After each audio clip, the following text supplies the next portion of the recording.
पाकिस्तान कश्मीर हो। अच्छा, एक चीज़ और है जो पाकिस्तानियों को थोड़ा सा गलतफहमी है, हमारे मीडिया ने बड़ा फैलाया हुआ है कि इंडिया में जैसे बड़े मामलात इंडियन कश्मीर में हालात ख़राब ये वो, लेकिन आपने देखा। अस्सलाम वालेकुम, नमस्ते, सत श्री अकाल, उम्मीद करता हूँ ठीक होंगे, खुश होंगे। मैं हूँ तारिक न्याज़ी, मेरे साथ मौजूद हैं सबा पटेल। चलते हैं वीडियो की जाने, फिर करते हैं गपशप। स्टार्ट करते हैं वीडियो को। वीडियो का टाइटल हिंदी में है और आधा इंग्लिश में है।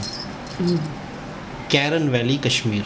स्टार्ट करते हैं वीडियो। ये कोई जगह है कश्मीर की, आई थिंक कश्मीर की वो जगह है जो पाकिस्तान और कश्मीर जहाँ मिलता है, नीचे दरिया बहता है। स्टार्ट करते हैं वीडियो को। और वहाँ पे जो बस है वो पाकिस्तान की है। ऊपर अगर देखेंगे तो पाकिस्तानी फ्लैग है। सामने जो नजर आ रहा ना, ये कश्मीर इक्वल टू पाकिस्तान है। वहाँ पे कुछ लोग खड़े हुए हैं जो हाय हेलो करते हैं। हेलो, जय हिंद दोस्तों, कैसे हो सभी दोस्तों। अभी फिलहाल मैं हूँ जम्मू कश्मीर की राजधानी श्रीनगर में, और श्रीनगर के मैं अभी खड़ा हुआ हूँ लाल चौक पे। जैसे कि मेरे पीछे आप लोग देख रहे होंगे, ये श्रीनगर का लाल चौक है। और आज की इस वीडियो में मैं जाने वाला हूँ पीओके।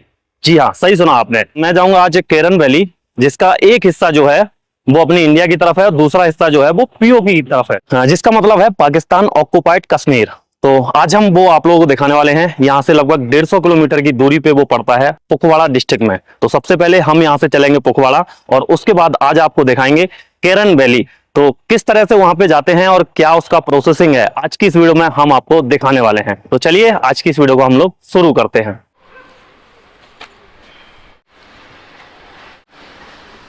चलिए, तो अभी हम चलते हैं बस स्टॉप पे, जहां से हम टैक्सी वगैरह लेंगे और उसके बाद आगे चलेंगे। तो फाइनली हम लोग को कुपवाड़ा के लिए टैक्सी मिल गई है, और लाल चौक से थोड़ी सी दूरी पे कुपवाड़ा के लिए टैक्सी मिलती है। तो 270 रुपये यहाँ से भाड़ा है। चलिए बैठते हैं। ये टैक्सी है जिससे हम आज जाएंगे।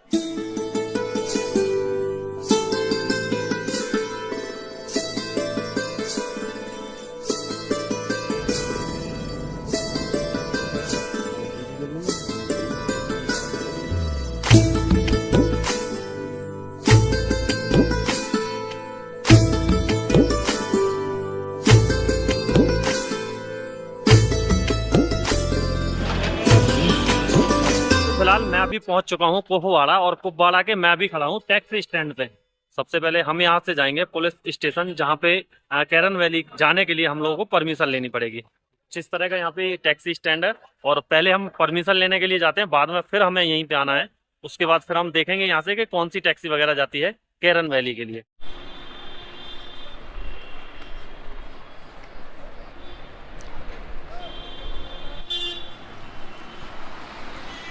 अभी फ़िलहाल हम लोग जो पीछे टैक्सी स्टैंड था, वहाँ से हमें बताया कि दूसरे टैक्सी स्टैंड पे आपको जाना पड़ेगा, और वहाँ से आपको जो कैरन वैली की है डायरेक्ट टैक्सी वहाँ पे मिलेगी। और कुछ लोग तो कह रहे थे कि जो टैक्सी वाला है वही आपको परमिशन दिलवा देगा जहाँ से भी मिलेगी। पीछे हम एक जगह गए थे, तो वहाँ हमें बताया कि यहाँ से परमिशन नहीं मिलती, आगे एक दूसरा पुलिस स्टेशन है, वहाँ से मिलेगी आप लोग को। चलिए यहाँ से टैक्सी ढूंढते हैं। अभी हम वहाँ से आगे की तरफ आ गए हैं। टैक्सी मिलती है, उसके बाद टैक्सी में बैठते हैं और पूछते हैं, अगर वो परमिशन दिलाता है तो ठीक है, वरना फिर हमको पहले उस थाने पे जाना पड़ेगा जहाँ से परमिशन मिलती है।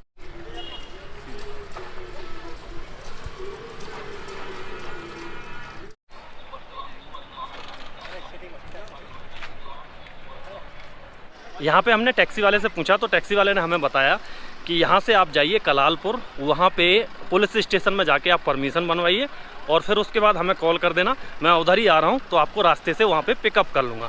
यानी हमको परमिशन खुद से बनवानी पड़ेगी। जैसे कि हमें बताया गया था ना कि वहाँ पे हो सकता है टैक्सी वाला बनवा दे, लेकिन ऐसा नहीं है। वो कह रहा था अभी यहाँ पे चुनाव का समय है, तो आप स्वयं से जाएँ और खुद से बनवाएँ, क्योंकि वहाँ पर आप लोगों को कम से कम आधा घंटा लगेगा। चलिए चलते हैं वहाँ, जैसा अपडेट होगा आगे आपको बताते रहेंगे।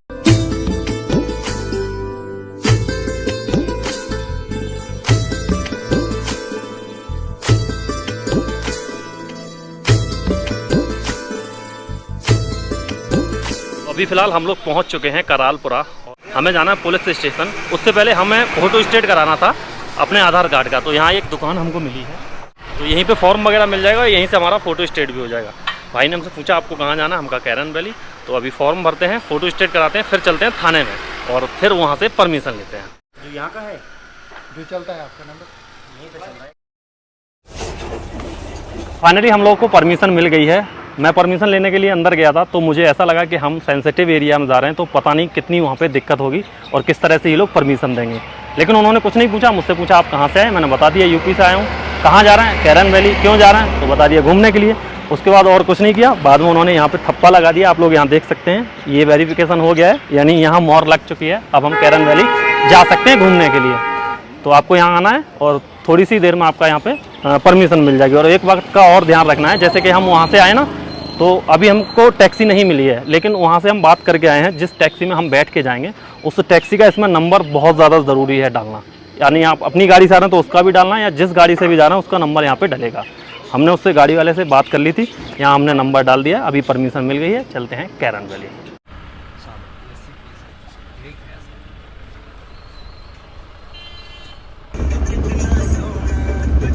गाड़ी में ड्राइवर ने बड़े ही प्यारे गाने बजा रखे थे। इन गानों को सुनते हुए इस सफ़र को एंजॉय करते हुए हम लोग आगे बढ़ते हुए जा रहे थे। और जैसे ही हमने करालपुरा को क्रॉस किया, हम लोग पहाड़ में एंटर हो चुके थे। और जैसे जैसे हम आगे बढ़ रहे थे, दिल की धड़कन तेज होती जा रही थी, क्योंकि हम आज बहुत ही सेंसिटिव एरिया में जा रहे थे। इस बोर्ड पे जैसे कि लिखा हुआ है, हमें यहाँ पे अपनी एंट्री करानी है, यानी जो पास हमने लिया है वो यहाँ पे हमको जमा कराना होगा, क्योंकि हमने उसकी लगभग 8-9 कॉपी कराई थी। तो हर एक चेक पोस्ट पॉइंट पे हमको वो सबमिट करना होगा एक। अच्छे नज़ारे और अच्छे रोड के बाद अब हमें यहाँ पे थोड़ा सा टूटा हुआ रोड मिला है, जिस पे अभी फ़िलहाल काम चल रहा है। तो ये जो रोड है ये मात्र 10 किलोमीटर का है और आखिरकार अब हम कैरन वैली पहुँचने वाले हैं। यानी कैरन वैली यहाँ से मात्र 10 किलोमीटर रह गई है और वहाँ पे अभी हम पहुँचने वाले हैं। तो फाइनली हम लोग पहुँच चुके हैं कैरन वैली। सुबह हम लोग निकले थे 8 बजे और अभी शाम के 4 बज चुके हैं। लगभग हमको 8 घंटे लग गए यहाँ पहुँचने में। तो अभी जो गाड़ी हमारी यहाँ पे खड़ी हुई है, वैसे ये यहाँ तक नहीं लाते हैं, लास्ट पॉइंट इनका पीछे है, वहाँ तक ही लेके आते हैं, लेकिन हमको ये यहाँ तक छोड़ के गए हैं। हाँ, थोड़े से एक्स्ट्रा पैसे लिए हैं। यहाँ आने के बाद ही ना भाई साहब, जो मैंने देखा है, ये देखो, यहाँ पीछे आपको अपना इंडियन फ्लैग है यहाँ पे लगा हुआ है, और पीछे मेरे पीछे अगर आप देखेंगे ना, उस साइड में शायद आपको नहीं दिखेगा, वहाँ पे वो पाकिस्तानी फ्लैग है, और बीच में ये दरिया। तो कुछ इस तरह का नज़ारा। चलिए अभी यहाँ से आगे चलते हैं, होटल वगैरह लेते हैं, फिर आपसे मिलते हैं।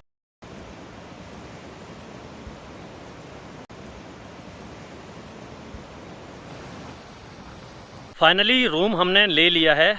जहाँ पे अभी हम खड़े थे, जहाँ से हमने वीडियो बनाई थी, तो वहाँ से थोड़ा सा ही आगे आए हैं।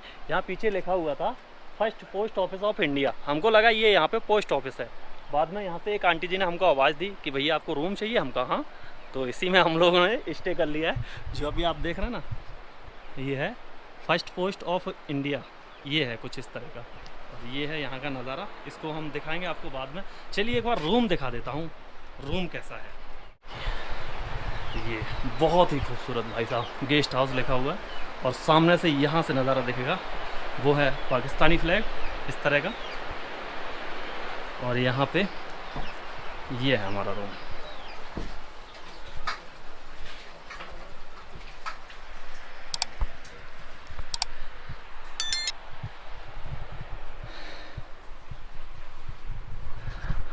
तो कुछ इस तरह का रूम का नज़ारा है, और रूम के सामने ही यहाँ पे एक विंडो है, जिससे सामने का नज़ारा दिखता है, बहुत ही खूबसूरत। यहाँ से वो सामने पाकिस्तानी फ्लैग, यानी वो पाकिस्तान का हिस्सा है। अब हम लोग थोड़ा सा हाथ मुंह धुलते हैं, क्योंकि सुबह से निकले हैं भाई साहब। सुबह 8 बजे से हम लोग निकले हैं और अभी 4 बज चुके हैं, तो यानी 8 घंटा हमको यहाँ पहुँचने में लगे हैं। रास्ता तो ठीक ठाक था, हालांकि थोड़ा सा 10 किलोमीटर पे रास्ता हमको थोड़ा सा ख़राब मिला है, बाद बाकी रास्ता बहुत अच्छा है। चेकिंग वगैरह कई जगहों पे हुई, लगभग 7-8 जगहों पे, तो इस वजह से भी टाइम लग गया। चलिए थोड़ा सा फ्रेश वगैरह होते हैं, फिर मिलते हैं आपको शाम को।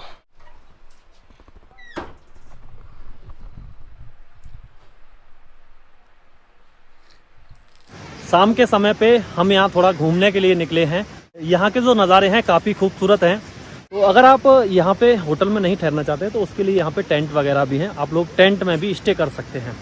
अभी हम लोग जिसमें रुके हुए हैं वो यहाँ पे होटल है, क्योंकि यहाँ टूरिस्ट वगैरह कम है, तो उसकी वजह से हमने यहाँ पे होटल लिया हुआ है। सामने का जो हिस्सा है वो पाकिस्तान की तरफ है, यानी POK जिसको बोलते हैं, और जो नदी है वो बहुत ही खूबसूरत उसके नज़ारे हैं। और ये आप यहाँ पे देखेंगे ना, ये जो पेड़ आप लोग देख रहे हैं, ये अखरोट के पेड़ हैं और इन पे अभी अखरोट आए हुए भी हैं। ये जो है ये चारों तरफ यहाँ पे अखरोट के पेड़ हैं जो आप लोगों को कश्मीर के अंदर बहुत ज़्यादा देखने को मिलेंगे। यानी कश्मीर के अंदर आप लोगों को अखरोट बहुत ज़्यादा देखने को मिलते हैं।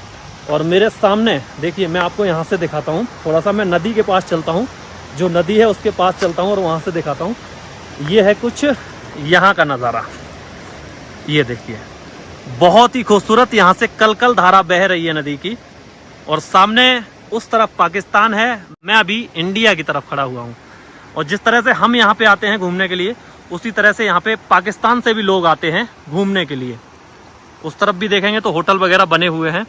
अभी शाम के टाइम वहाँ पे बहुत सारे लोग थे, लेकिन अभी कम हो गए हैं क्योंकि अपनी तरफ भी घूमने वाले लोग हैं वो जा चुके हैं। जिनको यहाँ पे स्टे करना है वही लोग यहाँ रह गए हैं। तो काफ़ी खूबसूरत यहाँ का नज़ारा है। सामने लिखा हुआ है, अगर थोड़ा सा देखिए, थोड़ा सा जूम करके दिखाइए, सामने अगर आप देखेंगे तो लिखा हुआ है Kashmir is equal to Pakistan. तो ये वो हिस्सा है जो अभी पाकिस्तान के कब्जे में है, जिसको POK बोलते हैं, पाकिस्तान अधिकृत कश्मीर, जो अभी पाकिस्तान के पास में है। जी जनाब, कैसे लगा आपको ये कैरन वैली? मैंने इस पे बड़े व्लॉग देखे हैं और मतलब यही दरिया जो है इंडिया में उसका नाम कुछ और है, यहाँ से खड़े होकर इसका नाम कुछ और है, वहाँ से खड़े होकर इसका नाम दरिया नीलम है। और वहाँ पे काफ़ी हट्स, काफ़ी जगह घर बने हुए, होटलें बने हुए। तो पाकिस्तान वाली जो जगह है ना, तो यहाँ से जो व्लॉगर जाते हैं वो कहते हैं कि वहाँ ज़्यादा डेवलपमेंट है। अच्छा, कश्मीर में सिर्फ, मतलब वैसे तो पूरा इंडिया ज़्यादा डेवलप है। हाँ जी। लेकिन कहते हैं कि ये जो हम लोग जहाँ खड़े हुए ना, तो यहाँ पर होटल नहीं है, ये चीज़ें नहीं है, बिजली नहीं थी बहुत अरसे तक, इंटरनेट नहीं था, तो यहाँ डेवलपमेंट नहीं हुई। लेकिन वो जो पाकिस्तान वाला साइड है, हाँ जी हमारा वाला साइड है, तो वहाँ उसको कहते हैं नीलम वैली, और दरिया नीलम। तो वहाँ पे काफ़ी होटल वगैरह हैं, रोड बना हुआ है, तो वहाँ पे काफ़ी डेवलपमेंट है।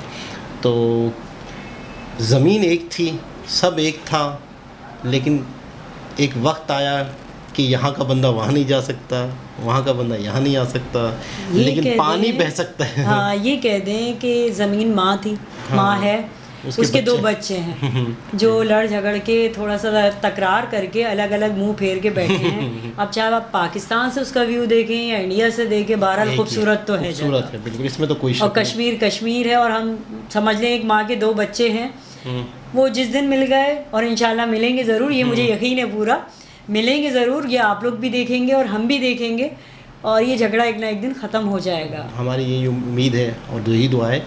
आप कभी गई कश्मीर साइड, जहाँ इन इलाकों में, कहीं पहाड़ी इलाकों में? पहाड़ी इलाकों में मैं गई हूँ, मगर कश्मीर की साइड नहीं गई। अच्छा। मगर पहाड़ी इलाकों की सबसे अच्छी बात ये होती है कि आपका स्ट्रेस और आपकी जितनी भी टेंशन है ना, सब कुदरती ख़त्म हो जाती है। सही है, आपका दिमाग ज़्यादा तेज़ चलेगा। हाँ, कान ज़रूर बंद होने शुरू हो जाएंगे। मैं जब पहाड़ों की तरफ गई थी तो एक कान में मुझे आवाज़ सही से आ रही है और एक कान में पता नहीं क्या, मैंने कहा पता नहीं शायद मैं कान से सुनने से समात ही ख़त्म हो गई कान की, हुआ क्या है। तो वो थोड़ा सा अजीब सा साउंड, फिर हवा का साउंड, और थोड़ी सर्दी बढ़ती रहती है। हम मरी भी गए थे, तो जितना ऊपर हम चढ़ते चले जा रहे थे, रोड क्रॉस होता जा रहा था, ऊपर से ऊपर जितना हम हाई लेवल पे जा रहे थे उतना ही सर्दी बढ़ रही थी, ठंड बढ़ रही थी, और आवाज़ सुनने की जो है ना, सुनने की थोड़ी सी सेंस कम हो रही थी। अच्छा। तो ये चीज़ कुदरत की तरफ से होती होगी आई थिंक। जैसे हम जहाज़ में भी बैठते हैं, प्लेन में भी, तो जब जैसे ही जहाज़ लैंड करता है या टेक ऑफ करता है तो कान पे बहुत गहरा असर पड़ता है उसका, आपका ना कान में एक अजीब सा शोर आता है या कान बंद हो जाता है आपका। कभी दोनों कान बंद हो जाएंगे, कभी एक कान बंद, ऊपर जाके सेट हो जाता है, फिर सेटिंग में आ जाता है। ये होता है। तो मतलब कुदरत के जो नज़ारे हैं उसकी और ही बात है। इंडिया कश्मीर, पाकिस्तान कश्मीर हो। अच्छा, एक चीज़ और है जो पाकिस्तानियों को थोड़ा सा गलत फहमी है, हमारे मीडिया ने बड़ा फैलाया हुआ है कि इंडिया में जैसे बड़े मामलात इंडियन कश्मीर में हालात ख़राब, ये वो, लेकिन आपने देखा, मगर मुझे तो ऐसा कुछ नहीं लगा। ऐसा कुछ आपको लगा? मैं बताता तो रहा हूँ कि हमारा मीडिया या हमारे कुछ ऐसी चीज़ें हैं जो लोग नेगेटिविटी फैलाने वाले फैलाते हैं। इस पे बैन करना चाहिए कि नेगेटिविटी के हिसाब से जो भी वीडियो बने वो करने ही नहीं देनी चाहिए। उसको आप जो है ना टेलीकास्ट ही ना होने दें, उसको वहीं ब्रेक कर दें। कोई वाकया, हाँ, कोई वाकया सुना है दुबई में, कोई ऐसा इंडियन से कोई वास्ता पड़ा हो? इंडियन जितने भी मुझे मिले बहुत अच्छे मिले हैं। हत्ता कि मैं जहाँ अपार्टमेंट में रहती हूँ, मेरे सीधे हाथ पे इंडियंस हैं, सामने पाकिस्तानी हैं, और लेफ़्ट पे जो हैं वो क्रिश्चियन हैं। सारे एक ही बिल्डिंग में रहते हैं और जबरदस्त। जब भी किसी का भी त्यौहार है तो हम सब मिलके सेलिब्रेट वाह। करते हैं। रमज़ान में इफ्तारी इंडिया के भी घर से आती है अच्छा। और हमारे घर से भी जाती है, क्रिश्चियन से भी बहुत दोस्ती है। जबरदस्त। मतलब मैं कहती हूँ इंसान अच्छा होना चाहिए, ये तो हमने खुद ही बना लिया है कि कौन क्या है। इंसान अच्छा है तो फिर सब अच्छा है। आपको बिल्कुल दुख ऐसे। दर्द अगर किसी का फील कर रहे हो तो यही बहुत है। जब हम पूरी दुनिया में जब पहले लोग आए थे तो उस टाइम पे कुछ भी नहीं था, हाँ। सब कुछ इंसानियत थी। हाँ। तो अब यही सोचा जाए कि कोई भी है वो एक इंसान है, वो जिस घर में पैदा हुआ है, जहाँ पैदा हुआ है, वहाँ के हिसाब से वो चल रहा है। वो हिंदू बिल्कुल। है तो हिंदू के हिसाब हिंदू से चल चल रहा रहा है, है। मुस्लिम है तो मुस्लिम के हिसाब से चल रहा है। वो सारी चीज़ें बात की सबसे पहले हम सब इंसान हैं। इंसानियत हो। तो दोबारा किसी और वीडियो के साथ आपसे मुलाकात होती है, जब तक के लिए अल्लाह हाफ़िज़।